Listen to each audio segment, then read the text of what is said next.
Ayan naman mga kapatid. Luluto naman tayo ng pampahaba ng buhay. Okay mga kapatid. Luto na siguro to. Okay mga kapatid. Yan, luto na to. Ayan, madikit na.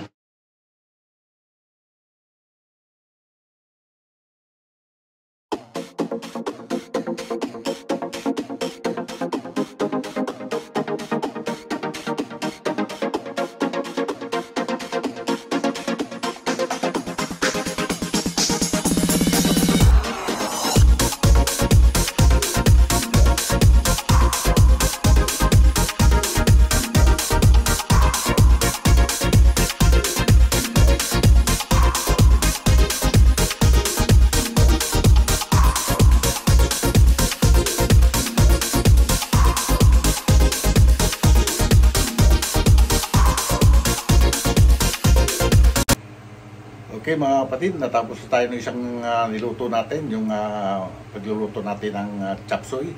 Ngayon susunod naman natin ng pansit. Okay? Samahan nyo ako mga kapatid. Okay mga kapatid, ngayon yun ang pansit ang lulutuin natin. Ayan naman mga kapatid. Luluto naman tayo ng pampahaba ng buhay. Ayan, pansit. Siyempre halos di naman nagkakaiba Ricardo ng ating chop suey at saka ng ating pansit. Ayan, simple procedure yan.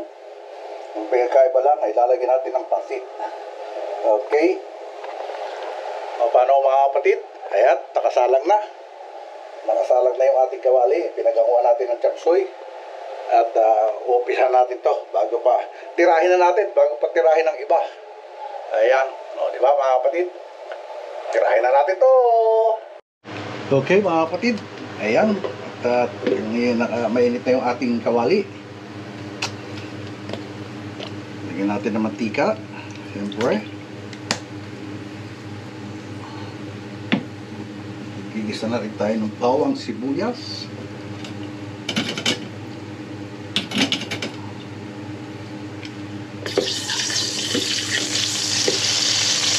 Ayan, sumasagit na yung bawang.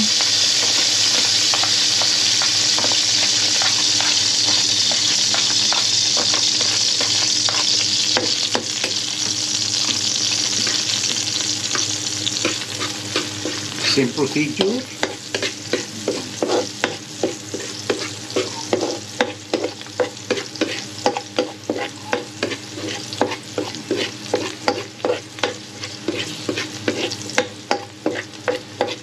Isahin. Ito, aanguin lang natin yung gulay dito bago natin iluto yung pansit mga kapatid. Ayan.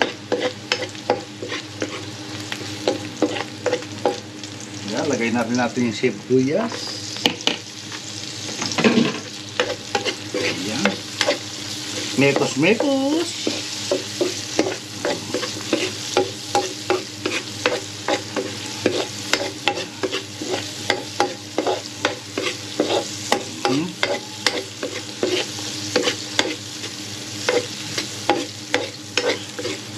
Siyempre, sunod dyan yung atay ulit mga kapatid.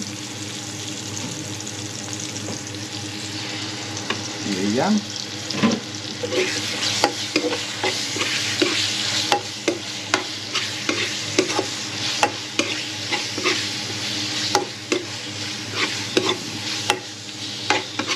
Gisa-gisa. Ang tawag dyan, sutay-sutay. Susutay-sutay.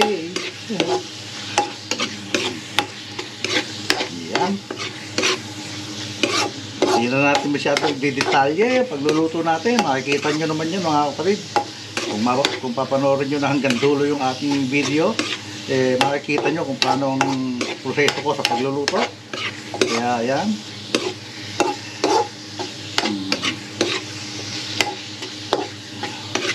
So, ng mga viewers ko, wala namang masyadong bata, kundi mga kumbaga nasa mga nanay na, di ba? Kaya siyempre lagay na rin natin itong ating pork. Ayan.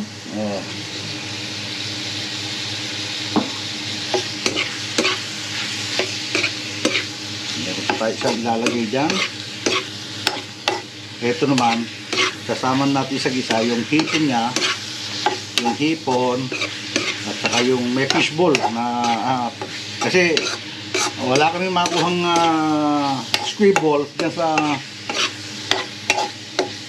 Filipino store, kaya fishball yung ating lalagay mga kapatid. Nalimutan nga rin namin yung yung chorizo bilbao or ano yun, Chinese sausage yata tawag no. Lagay na rin natin to ating fishball, ayan, at saka yung hipon, siyempre pagtapayin na natin, ayan, para mag-isa na siya.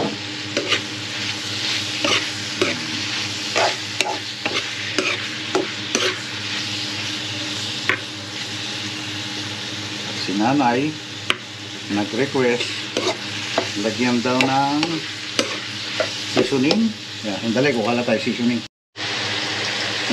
Ayan mga kapatid, lagyan na natin ng seasoning para lalo bumango ang pansit natin. Ayan, paminta.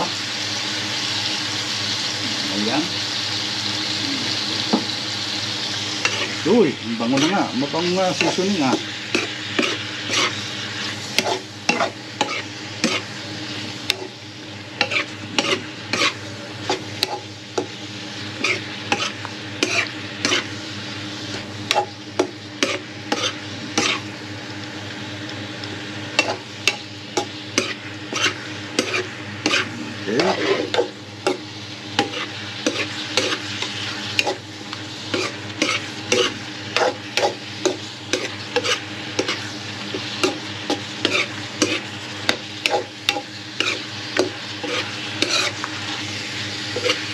Pero dadalawa ka lang kami ni nanay rito, pero maraming naluto kong chop suey. Ito pa, pansit pa, mukhang marami rin yan dahil hindi ko alam kung ilang kilo yan. Mamimigay na naman tayo, just mga yung may-ari ng bahay, mga kapatid. Hindi nagbibigay sa akin ng gato sa itlog. Okay, ang sunod natin dyan ay alin ba matigas? Tongkin. So lasa natin yung tongkin.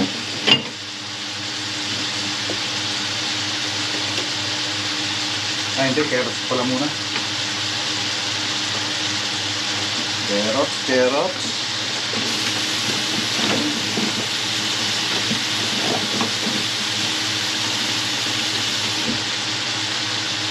Lagyan na natin itong carrot.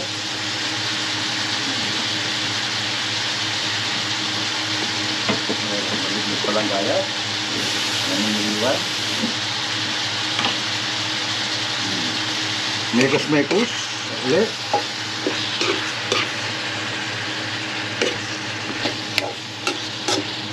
Dati, pag nagluluto ako, I think last year, nagluto ako nito.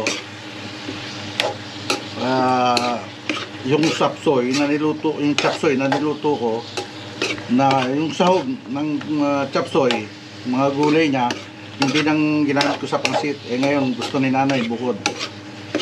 Yan, para gusto niya malilitang gayet ng para sa pansit niya. Yan.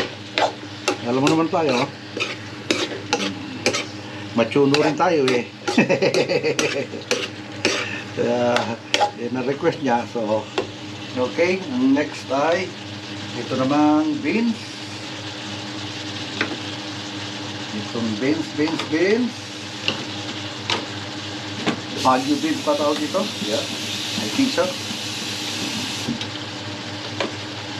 Yeah, may nahuhulog talaga. Maliit yung ating salaan. Ayan.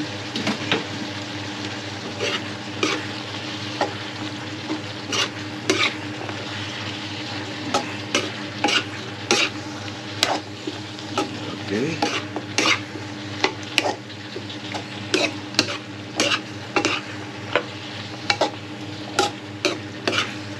Ito, hindi natin lalagyan ng toyo ito dahil yung sabaw na galing sa chapsoy yung gagamitin natin. Ayan. sinala.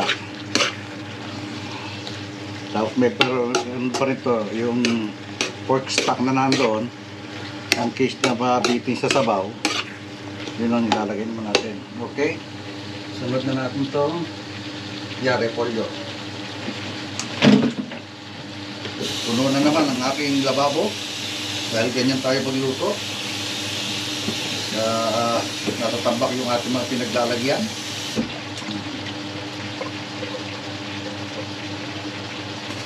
Lagay na natin, repolyo natin, saka yung dahon ng celery dahil wala tayong pinchay.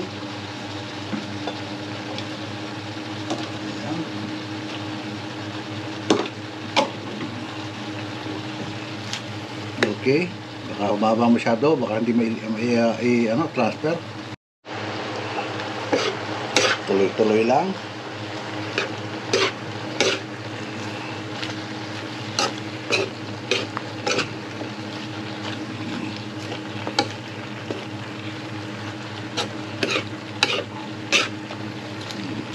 Diba?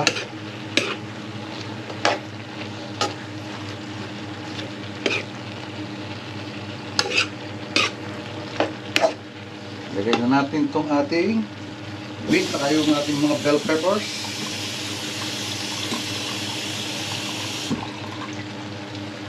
Yan.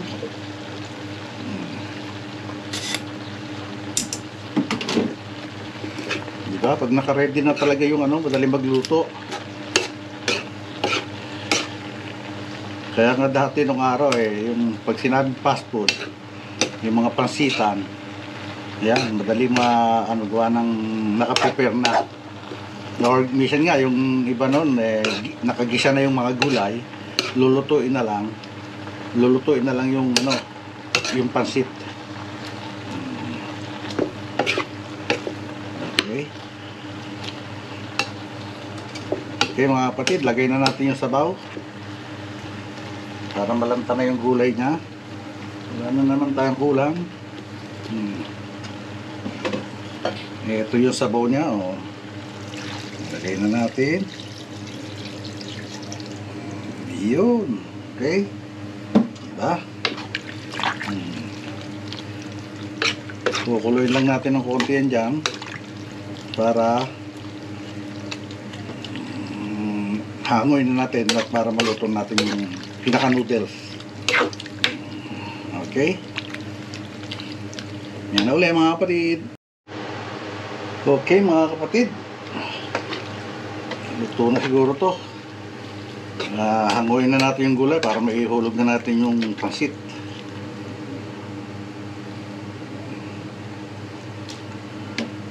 Kailangan ko ng panala.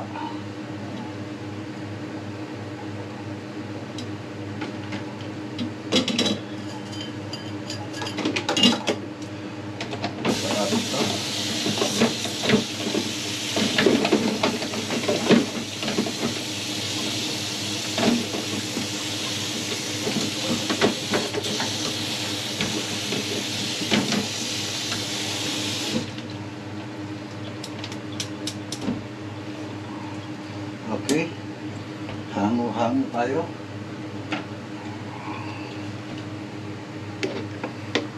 Kasi kailangan maiwan yung sabaw mga kapatid para sa ating pansit. Kasi ang pansit ng to matako sa tubig, hindi katulad ng pansit bihon niya.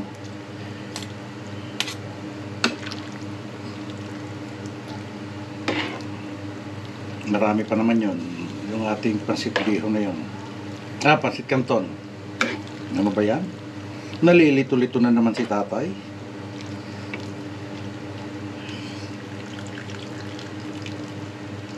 Okay, tapos lagay natin dito sa ating lalagyan para pang iibabo natin kasi yung iba niyan.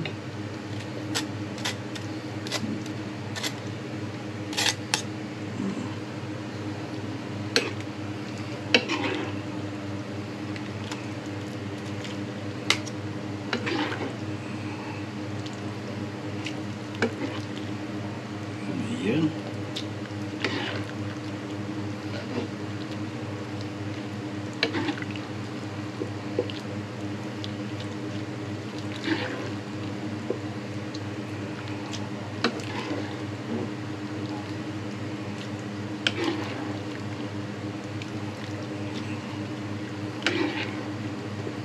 May lulutuin pa tayo isa. Yung ating lechon.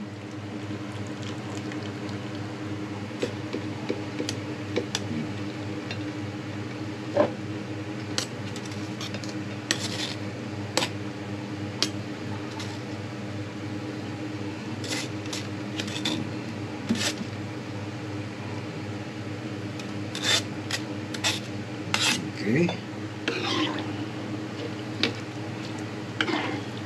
Ayan. Aha.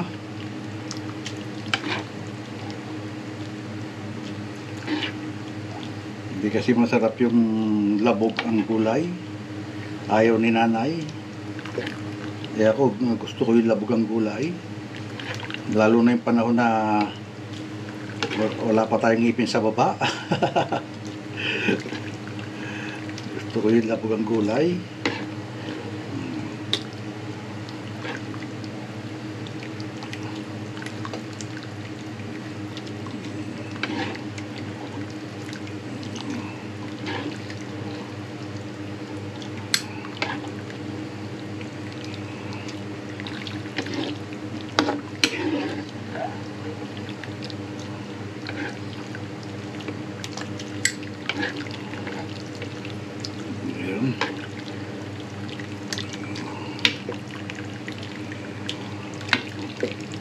Okay, pwede siguro yan kasi puno na rin itong ating lagayan. Puno na, apaw na siya. Ayan.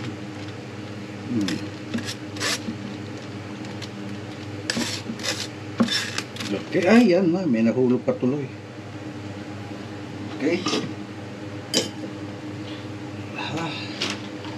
Hulog na natin ang ating pasit.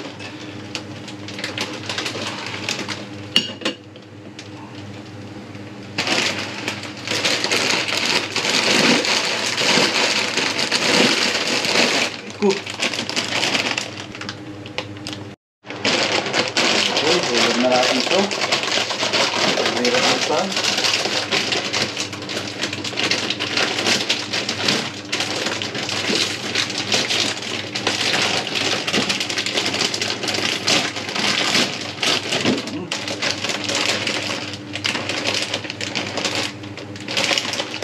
Okay.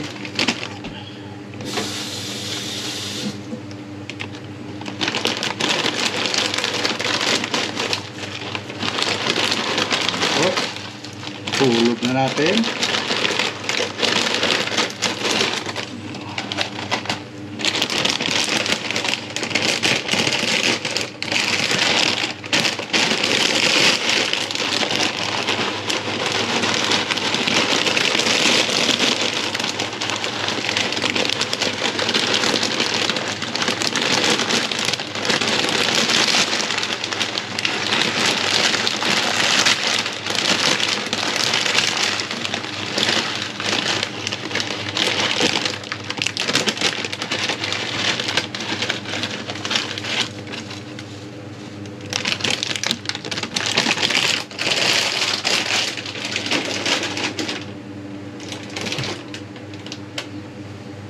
Ayan.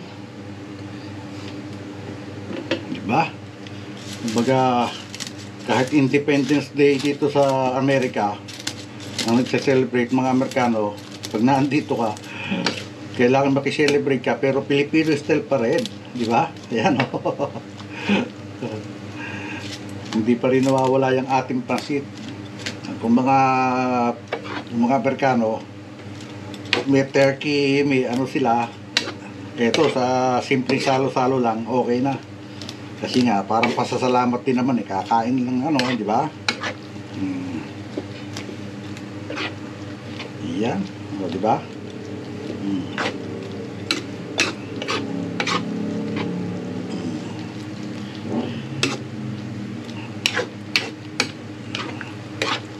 Parang ang daming ano rin ah.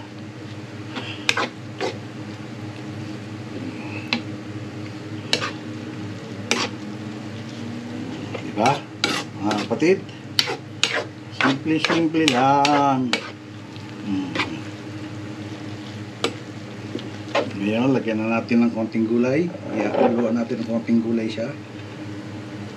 Para pang lahok lang. Mamaya pang ibabaw na to. Yung iba.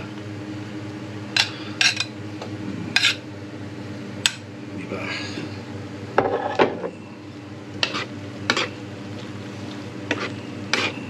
Yun, no?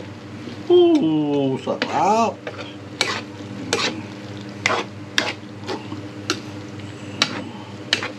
Mekos-mekos lang hanggang sa lumambutan noodles. Bagay noodles na yan, madaling maluto. Kaya ang pansit ganito na yan.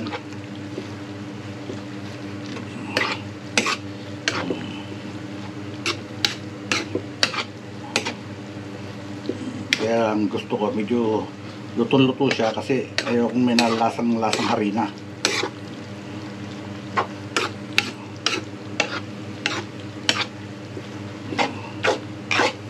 Yun.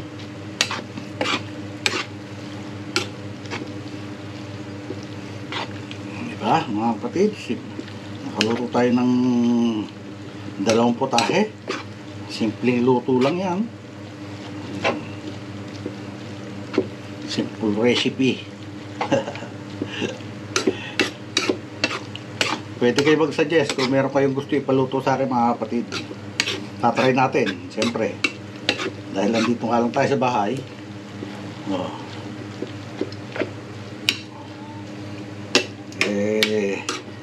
Puro ang pagluluto, makikimig vlog natin.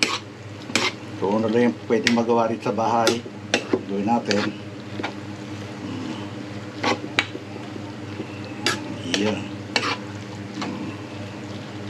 Diba mga kapatid? Ngayon, kailangan din natin ito ng magandang paghahanguan para maganda naman tingnan. Para may pag my day, my day.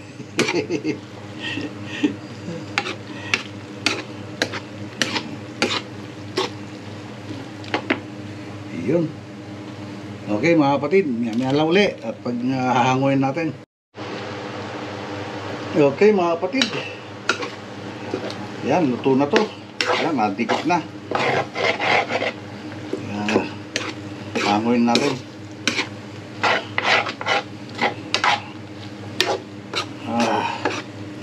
Okay. Patayin ko na.